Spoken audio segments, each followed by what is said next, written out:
വൈക്കത്ത് മതിച്ചേട്ടനും പിന്നെ നമ്മുടെ വൈക്കം ബീറ്റ് ഓഫീസറായ സുരേഷ് ചേട്ടനും ഒക്കെ പറഞ്ഞിട്ടാണ് അച്ഛനെ നമ്മൾ ഇന്നലെ വൈക്കത്ത് നിന്ന് ഏറ്റെടുത്തത്. അച്ഛന് വൈക്കത്തൊരു ചന്തയുടെ അടുത്തുള്ള ഒരു വളരെ മോശമായ ഒരു അവസ്ഥയിൽ ഒരു വീട്ടിൽ 5000 രൂപ വാടകയ്ക്ക് ആണെന്ന് തോന്നുന്നു കഴിഞ്ഞിരുന്നത്. 5000 രൂപ എന്ന് പറയുന്നത് കേട്ടു. അപ്പം ആ ഒരു ചെറിയ കുടിലിനുള്ളിൽ വാടകയ്ക്ക് കഴിഞ്ഞിരുന്നതാണ്. ഒറ്റയ്ക്കായിരുന്നു. 6 വർഷം മുമ്പ് അച്ഛൻ്റെ അമ്മ, അച്ഛനൊരു അധ്യാപകനായിരുന്നു, മലപ്പുറം സ്കൂളിൽ അധ്യാപകനായിരുന്നു. അവിടുന്ന് റിട്ടയർഡായി. ഇപ്പോൾ മലപ്പുറം ടൗൺ സ്കൂളിൽ അധ്യാപകനായിരുന്നു. അവിടുന്ന് അമ്മ 6 വർഷം മുമ്പ് മരിച്ച ശേഷം അച്ഛൻ ഒറ്റപ്പെട്ട് വൈക്കത്ത് വന്നതാണ്. അപ്പോൾ ഇന്നലെ അവിടുന്ന് സ്നേഹക്കൂട് അച്ഛനെ, നമ്മുടെ ആജീവനാന്ത സംരക്ഷണത്തിനായി അച്ഛനെ ഏറ്റെടുത്തിരിക്കുകയാണ്.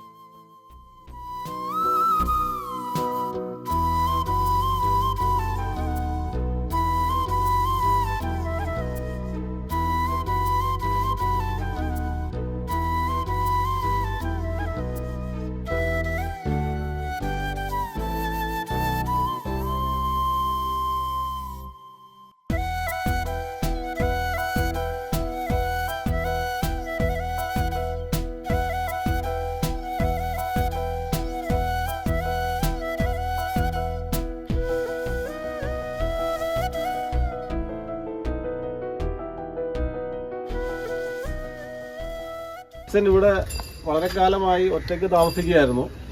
ഇപ്പോൾ വളരെ അവശതയിലാണ്. അങ്ങനെ ഒരു അവസ്ഥയിൽ നിൽക്കുമ്പോഴാണ് ഇവിടെ അടുത്തുള്ള പ്രിയേഷാണ് ഈ അച്ഛനെ നോക്കുകയും ഒക്കെ ചെയ്തുകൊണ്ടിരുന്നത്. കുളിപ്പിക്കുകയും വെള്ളം ഒക്കെ കോരി കൊടുക്കുകയും ഡ്രസ്സൊക്കെ കഴുകി കൊടുക്കുകയൊക്കെ ചെയ്തുകൊണ്ടിരുന്നത്. ഇപ്പം തീർത്തും അവശതയായപ്പോൾ അദ്ദേഹത്തിന് ഒന്നും പറ്റാത്തൊരവസ്ഥയിൽ ഇങ്ങനെ നിന്നപ്പോൾ നാട്ടുകാരായ ഞങ്ങളും ഒക്കെ കൂടി ആലോചിച്ചിട്ടാണ് പിന്നെ സ്നേഹക്കൂടെന്ന സ്ഥാപനത്തിലേക്ക് വിളിച്ചു ചോദിച്ചു. അങ്ങനെ കൊണ്ടുപോകാമെന്ന് ബഹുമാനപ്പെട്ട സ്നേഹക്കൂടിൻ്റെ ആൾക്കാരെല്ലാം പറയുകയും അങ്ങനെ വിളിച്ചു വരുത്തിയും ഈ അച്ഛനെ അങ്ങോട്ട് അയക്കുകയാണ്. അങ്ങോട്ട് പോകുന്നതിന് അച്ഛന് സമ്മതക്കുറവൊന്നുമില്ല, പൂർണ്ണ സമ്മതമാണ്. എല്ലാ കാര്യങ്ങളും അവിടെ നടത്തിക്കോളൂ എന്ന് പറഞ്ഞപ്പോൾ അച്ഛൻ പോകാൻ സമ്മതിച്ചിരിക്കുകയാണ്. അതാണ് ഇപ്പോൾ ഉണ്ടായിട്ടുള്ള ഒരു കാര്യം. അങ്ങനെ അച്ഛനെ ഞങ്ങൾ എല്ലാവരും കൂടെ സ്നേഹക്കൂട്ടിലേക്ക് അയക്കുകയാണ്, സ്നേഹത്തോടു കൂടി.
പെണ്ണമ്മമാരടുക്കാൻ താമസം അവർക്ക് ആർക്കും താല്പര്യമില്ലായിരുന്നു. അസുഖമായി ഇതൊക്കെ ഞങ്ങൾക്ക് നോക്കാനും പിടിക്കാനും ആരുമില്ല. പിന്നെ നമ്മൾ ഒറ്റയ്ക്ക് വിൽക്കാനും പിടിക്കാനും നമ്മളെ കൊണ്ട് കഴിയില്ല. അപ്പം കൈകാല് വേദന, കൈവേദന, അളവേദന, ഊരുവേദന എന്ന് വേണ്ട സർവത്ര രോഗങ്ങളുമാണ് ഉണ്ടായിക്കൊണ്ടിരുന്നത്. എവിടെ പോയാലും എങ്ങനെ പോയാലും വെറുപ്പും കയ്പൊക്കെ മറ്റുള്ളവർക്കുണ്ടായി. കാരണം നമ്മൾ പറയുന്ന ഇടയല്ല അവരുടെ നിലനിൽപ്പ്. അച്ഛാ എത്ര വയസ്സായി ഇപ്പം? 72. അപ്പം റിട്ടയർഡ് ചെയ്തിട്ട് ഇപ്പൊ എത്ര വർഷം കഴിഞ്ഞു? 20 വർഷം. 20 വർഷം ആയില്ല, 16 വർഷം 17 വർഷം ആയിട്ടുണ്ട് അല്ലേ റിട്ടയർഡ് ആയിട്ട്? ഭാര്യ മരിച്ചിട്ട് എത്ര നാളായി? മരിച്ചിട്ട് 5-6 വർഷം കഴിഞ്ഞു. ഇവിടെ ഉണ്ടായിരുന്നോ അച്ഛൻ്റെ കൂടെ ഇപ്പൊ താമസിക്കുന്നിടത്തുണ്ടായിരുന്നോ അമ്മ? ഇല്ല. എവിടെ അമ്മ മരിക്കുന്നത്? അമ്മ മരിക്കുന്നത് നമ്മളെ മുരിയംകുളങ്ങര. വീടൊന്നും ഇല്ലായിരുന്നു? വീടുണ്ടായിരുന്നു. വീടെല്ലാം ഓരോ രീതിയിലും കഷ്ടപ്പെട്ടുകൊണ്ടിരിക്കുന്നു. ഓരോരുത്തർക്കും ഓരോ ഭാഗം കൊടുക്കേണ്ടി വന്നു. മക്കളുണ്ടായിരുന്നു അച്ഛാ? ഇല്ല, മക്കളില്ലായിരുന്നു. മക്കളില്ല, നിങ്ങൾ രണ്ടുപേരും തന്നെ ഉള്ളായിരുന്നു? ഞങ്ങൾ രണ്ടുപേരും മാത്രമേ ഉണ്ടായിരുന്നു. അപ്പൊ പിന്നെ ആർക്കാ പാകം ചെയ്ത് കൊടുക്കേണ്ടി വന്നത്? ഇത് പെങ്ങന്മാർക്ക്. പെങ്ങന്മാർക്ക്. ആ, സഹോദരങ്ങളുടെ വീതം വെച്ച് അല്ലേ? ഏത് പെണ്ണിന്റെ ഇടയ്ക്കാണ് ഒരാണ്. നമുക്ക് പ്രത്യേകിച്ചൊന്നുമില്ല. കാരണം ഇത് എന്തോ നമ്മുടെ ദോഷം കൊണ്ട് പല രീതിയിലുള്ള അലസങ്ങളെല്ലാം ഉണ്ടായിക്കൊണ്ടിരിക്കും. നമുക്ക് വേണ്ട രീതിയിൽ ഭക്ഷണങ്ങൾ തരാനോ വേണ്ട രീതിയിൽ നോക്കാനോ ഒരെണ്ണം പോലും ഉണ്ടായിരുന്നില്ല. 6 പേരും നോക്കിയില്ലല്ലേ? ഓരോരുത്തർക്കും ഓരോ രീതിയിലുള്ള അടിസ്ഥാന രീതികളാണ് മുന്നോട്ടിക്കൊണ്ടുള്ളത്. അച്ഛാ, അതില് വിഷമിക്കേണ്ട കാര്യമില്ല. കാരണം സഹോദരങ്ങൾ നോക്കണം എന്ന് നമുക്ക് പറയാൻ പറ്റത്തില്ലല്ലോ. കാരണം ഇപ്പൊ മക്കള് പോലും അച്ഛനും അമ്മേനെ നോക്കത്തില്ലാത്ത ഒരു കാലഘട്ടത്തില് നമ്മുടെ സഹോദരങ്ങൾ നമ്മളെ നോക്കുന്നത് നമുക്ക് പറയാൻ പറ്റത്തില്ലല്ലോ. എല്ലാവർക്കും അതിൻ്റെതായിട്ടുള്ള ബുദ്ധിമുട്ടുകളുണ്ട്. പെൺകുട്ടികളാകുമ്പോൾ കെട്ടിച്ചു വിടുമ്പോഴത്തേക്ക് അവരുടെ ഭർത്താക്കന്മാരെ നോക്കണം അല്ലേ? ആ, അപ്പൊ പിന്നെ നമുക്ക് നമ്മുടെ ആള് പോയതിന് ശേഷം ആർക്കും നമ്മളെ വലിയ വിലയൊന്നുമില്ല.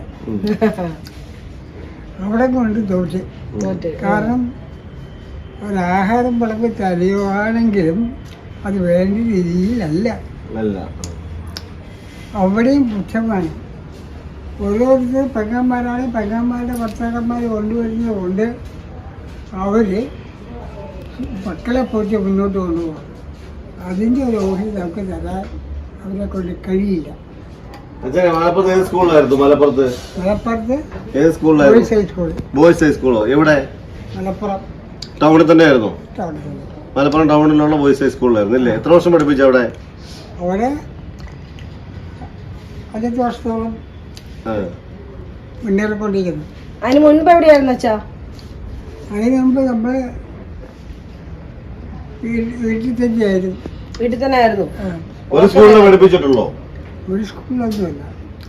മറ്റേ സ്കൂള്, പ്രൈവറ്റ് സ്കൂള്, മറ്റേ ബോയ്സ് ഹൈ സ്കൂൾ, അങ്ങനെ ഓരോ രീതിയിലും മുന്നേറിക്കൊണ്ടിരുന്നു.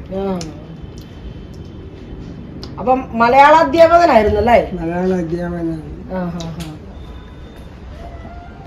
അത് വളരെ രസകരമായ രീതിയിൽ മുന്നേറിക്കൊണ്ടിരുന്നു. ഇന്ന് അവരൊക്കെ പോയെങ്കിലും ഇന്ന് നോക്കാനായിട്ട് ഇതെന്ന് മാത്രമേ ഭക്ഷണം തരാനോ അപ്പോൾ ഭക്ഷണം കൊണ്ട് വെച്ചിരുന്നായിട്ട് ചെയ്യും. അത് ചില അറ്റകുറ്റങ്ങൾ കുറവുണ്ട്. അവർക്ക് അവരുടെ മക്കളെ പോറ്റാനും അവരെ ശുശ്രൂഷിക്കാനും ഉള്ള പണം അവരുടെ ഹസ്ബൻഡ് അയക്കാറുണ്ട്.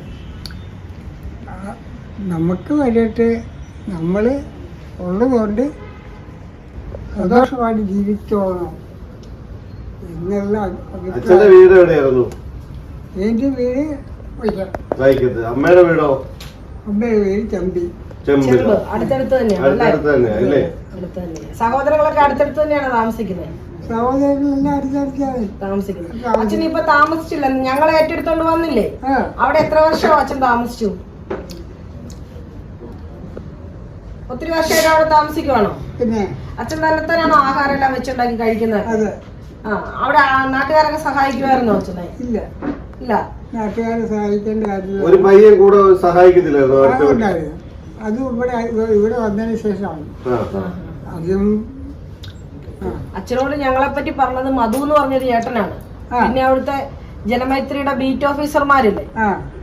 ബീറ്റ് ഓഫീസർമാര് സുരേഷ് അല്ലേ? അവർക്കായിട്ട് നല്ല ടച്ചുണ്ട്. അവരാണ് ഞങ്ങളെ വിളിച്ചിട്ട് ഈ അച്ഛന്റെ കാര്യം പറയുന്നതും കാര്യങ്ങളെല്ലാം. കാരണം അസുഖം വന്നതോടുകൂടി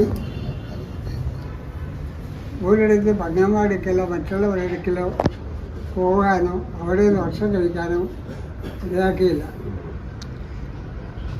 ഞങ്ങളെക്കൊണ്ട് നോക്കാൻ പറ്റത്തില്ല, എവിടെയെങ്കിലും എന്ന് പറഞ്ഞ് നമ്മൾ അവിടെ നിന്ന് പറഞ്ഞുകൊണ്ട് വരും. ആര്? പെങ്ങന്മാര് പറഞ്ഞു വിടുവായിരുന്നു.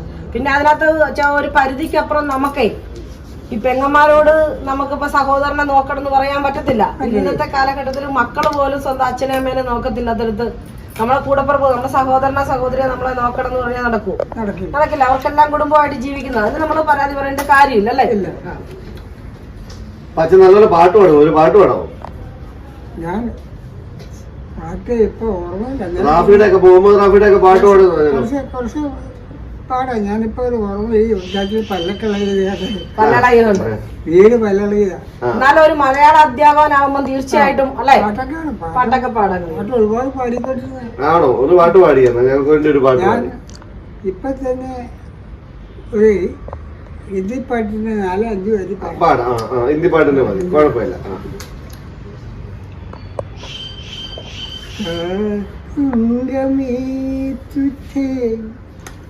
सांझ सवेरे फिर भी कभी अपनाऊंगी तेरे आवाज मैंने दूंगा, आवाज मैंने दूंगा, चाहूंगा मैं तुझे सांझ सवेरे, देख मुझे सबके पदा सुनगा पतू मन की सदा, देख मुझे सबके पदा सुनगा पतू मन की सदा मेरा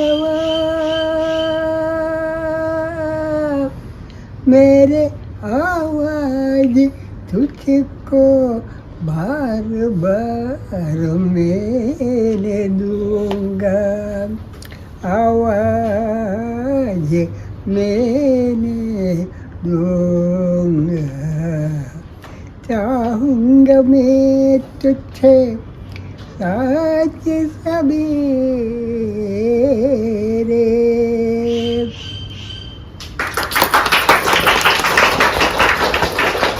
അടിപൊളിയായിട്ട് പാടി.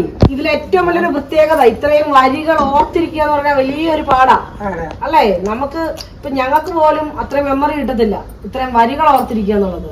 പിന്നെ നല്ല ഈണത്തിൽ മനോഹരമായിട്ട് പാടി. അർത്ഥം എന്താണെന്നറിയോ?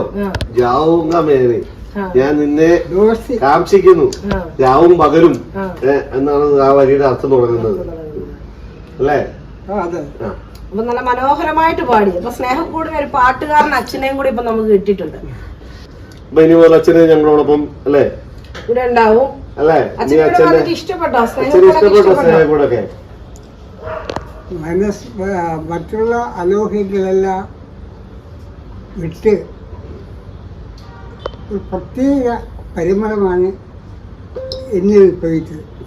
ഓക്കെ അതിന് ഒരുപാട് സന്തോഷം അച്ഛാ. ഇങ്ങനെയുള്ള വാക്കുകൾ നിങ്ങളിൽ നിന്ന് കേൾക്കുമ്പോഴാണ് ശരിക്കും ഞങ്ങൾ ഈ ചെയ്യുന്ന പ്രവർത്തനങ്ങൾക്ക് ഒരു അർത്ഥം ഉണ്ടാകുന്നത്. അപ്പൊ അച്ഛനെ ഇന്നലെ അവിടുന്ന് ഏറ്റെടുക്കുമ്പോൾ ഞങ്ങൾ സ്ഥലത്തില്ലായിരുന്നു. അപ്പൊ അച്ഛനെ അവിടുന്ന് പിടിച്ചു കയറ്റുന്നത് കണ്ടു. അതിനുശേഷം അച്ഛൻ ഇന്ന് നല്ല മിടുക്കനായിട്ട്, ഇന്നലെ അവിടുന്ന് കൊണ്ടുവന്നതിനൊക്കെ ഒത്തിരി നല്ല മിടുക്കനായിട്ടിരിക്കുന്നത് കാണുന്നു. അപ്പൊ അച്ഛൻ തീർച്ചയായിട്ടും മനസ്സിൽ സന്തോഷം ഉണ്ടായ ഇതാണ്. കാരണം ഇവിടുത്തെ പ്രകൃതി, ഇവിടുത്തെ ജനങ്ങളും ഇവിടുത്തെ ഓരോ രീതിയിലുള്ള സംസാരങ്ങളും അതുപോലെ ഓരോ രീതിയിലുള്ള പെരുമാറ്റങ്ങളും കാണുമ്പോൾ മനസ്സിൽ ഉറമയാണ്. അച്ഛനൊരു മലയാള അധ്യാപകനായതുകൊണ്ട് കുറച്ച് എന്താണ് സാഹിത്യപരമായിട്ടുള്ള രീതിയിലുള്ള വാക്കുകളൊക്കെയാണ് നമ്മൾ കേൾക്കുന്നത് അല്ലെ? ഇച്ചിരി അർത്ഥങ്ങളൊക്കെ നല്ല സാഹിത്യത്തിൽ ചേർന്നുള്ള രീതിയിലാണ് അച്ഛൻ സംസാരിക്കുന്നത്. നല്ല സ്നേഹക്കൂട പ്രേമന്ദിരം ഒരുപാട് അച്ഛനമ്മമാർക്കൊപ്പം ഒരച്ഛനെയും കൂടി നമുക്ക് കിട്ടി. നല്ല പാടാനൊക്കെ കഴിവുള്ള നല്ല മനോഹരമായ പാട്ട് പാടുന്ന ഒരച്ഛനെയും കൂടെ. എന്റെ പേര് മോഹനൻ. അപ്പം ഇനി സ്നേഹക്കൂട്ടിൽ മോഹനൻ ഇല്ലായിരുന്നു. അപ്പൊ സ്നേഹക്കൂടിന്റെ ഭാഗമായിട്ടൊരു മോഹനൻ അച്ഛൻ കൂടെ വന്നു ചേർന്നു. അപ്പൊ വളരെ സന്തോഷത്തോടു കൂടി ഞങ്ങളുടെ അച്ഛനമ്മമാരിൽ ഒരച്ഛനായിട്ട് അച്ഛൻ ഇനി സന്തോഷത്തോടു കൂടിയിട്ട് ഇവിടെ കഴിയുക. അതുകൊണ്ട് ആഗ്രഹം. അതിന് അവിടുന്ന് നല്ലപോലെ ഭക്ഷണമൊക്കെ കഴിച്ച് ഇച്ചിരിയുടെ മിടുക്കനായിട്ട് ഓടി നടക്കണം. മിടുക്കനായിട്ട് ഓടി നടന്ന് ഇനി നല്ലപോലെ പാട്ടൊക്കെ, ഇനി ഒരുപാട് പാട്ടൊക്കെ ഇവിടെ പാടാനുള്ളതാണ്. പാട്ടൊക്കെ അത് ശരിക്കും അച്ഛന്റെ പാട്ട് കേട്ടപ്പോഴും അച്ഛനെ കണ്ടപ്പോഴും ഇച്ചിരി ഒന്ന് പുറകിലേക്ക് ചിന്തിച്ച് നമ്മുടെ ഓമനക്കുട്ടനച്ഛന്റെ ആ ഒരു പാട്ടിന്റെ ആ ഒരു ശബ്ദ മാധുര്യമൊക്കെയാണ് ശരിക്കും മനസ്സിലേക്ക് വന്നത്. ശരിക്കും അച്ഛൻ ഇവിടെ നിന്ന് പാട്ട് കേട്ടപ്പോൾ ഓമനക്കുട്ടനച്ഛൻ ഇവിടെ നിന്ന് പാടുന്ന ആ ഒരു ഫീലിങ്സ് ആണ് തോന്നിയത് എനിക്ക്. എന്താണെങ്കിലും ഒത്തിരി സന്തോഷം അച്ഛാ. പക്ഷേ ഇനിയുള്ള കാലം നമുക്ക് സന്തോഷത്തോടെ സമാധാനത്തോടെ കഴിയല്ലേ, അതാ വേണ്ട. ഒരുമിച്ച് മക്കളും അച്ഛനും മക്കളും കൊച്ചുമക്കളും ഒക്കെ ആയിട്ട് നമുക്കിവിടെ കഴിയാം. ഒരുപാട് മാനസികമായ അവസ്ഥകളും അതുപോലെയുള്ള ബുദ്ധിമുട്ടുകളും തകിടം മറിഞ്ഞുകൊണ്ടേയിരിക്കും. ഇപ്പൊ എല്ലാം ഓക്കെ ആയില്ലേ? ഇതൊക്കെ ഓക്കെ ആയി വരുന്നു. കാരണം ഇന്ന് വീട് വീട്ടിലെ പല്ലൊക്കെ ഇളകി, അതുകൊണ്ടാണ് ഈ സംസാരം ആളും. പക്ഷെ എന്നിട്ടും അച്ഛൻ നല്ല മനോഹരമായിട്ട് പാടി. ഒരു ഗ്യാപ്പ് വരാത്ത രീതിയിൽ അതിനെ ഓവർകം ചെയ്ത് അച്ഛൻ നന്നായിട്ട് പാടി കേട്ടോ. അതെ അതെ, സന്തോഷം. മലപ്പുറം ടൗൺ HS പൂർവ്വ വിദ്യാർത്ഥികളൊക്കെ ഈ വീഡിയോ കാണുന്നുണ്ടെങ്കിൽ ഉറപ്പായിട്ടും നിങ്ങളുടെ മുൻ അധ്യാപകനായ മോഹനൻ മാഷിനെ അല്ലെങ്കിൽ മോഹനൻ എന്താണ് അച്ഛനൊരു വാക്ക് പറഞ്ഞല്ലോ, മലയാളം വിദ്വാൻ അല്ലേ, മലയാളം വിദ്വാനായ മോഹനൻ മാഷിന്റെ കാർഡ് ആണെങ്കിൽ നിങ്ങൾ ഉറപ്പായിട്ടും ഒരു ഹായ് ഞങ്ങളെ അറിയിക്കുക. അവർക്കൊക്കെ നിങ്ങളിവിടെയൊക്കെ സന്ദർശിക്കണം എന്ന് തന്നെയാണ് ഞങ്ങളുടെ അഭിപ്രായം. നിങ്ങളുടെ മോഹനൻ മാഷ് ഇവിടെ ഉണ്ട്, സന്തോഷത്തോടെ കഴിയുന്നുണ്ടെന്ന് ഓർക്കുക.